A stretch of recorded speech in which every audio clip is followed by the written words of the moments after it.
We're a strange pair, aren't we? Are we? We can't seem to do without each other, you and me.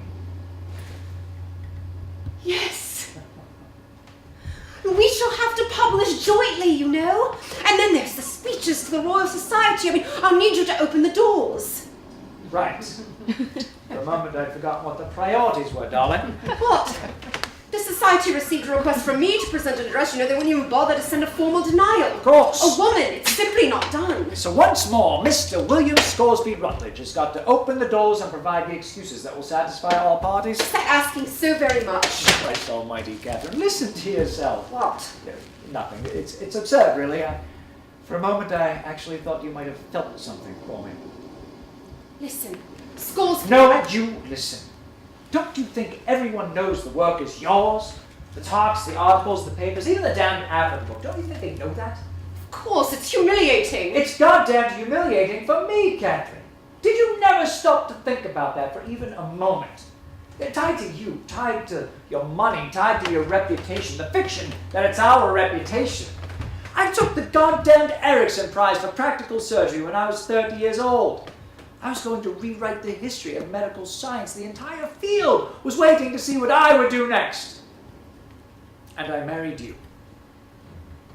Have some self-respect, please. I still manage. Sometimes I don't think you're a woman at all. Why? Because you think my heart doesn't bleed for you. You've never felt affection for anything in your life. You've never had a maternal feeling. Stop it! You never wanted children. You were never adept at giving me children. I married you because I fell in love with you. That was a long time ago. Yes, a long time. You couldn't bear to touch me even then. That's not true. Of course it is true. It's not so simple, Katherine.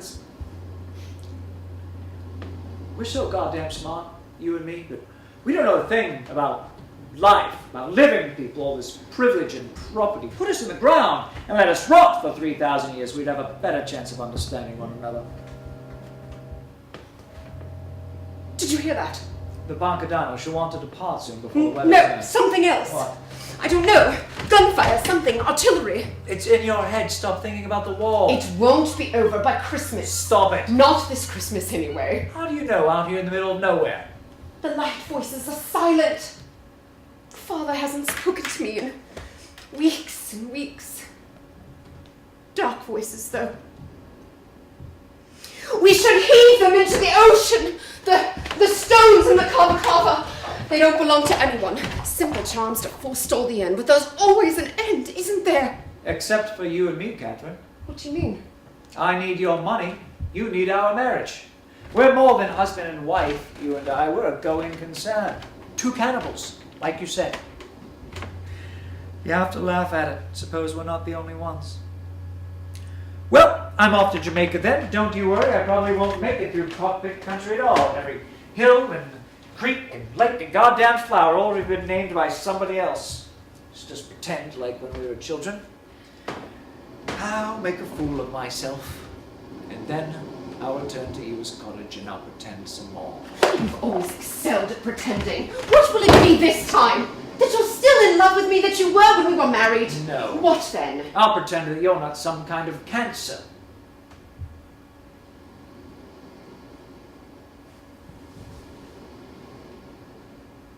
I never knew I could hate another person so quietly. Really?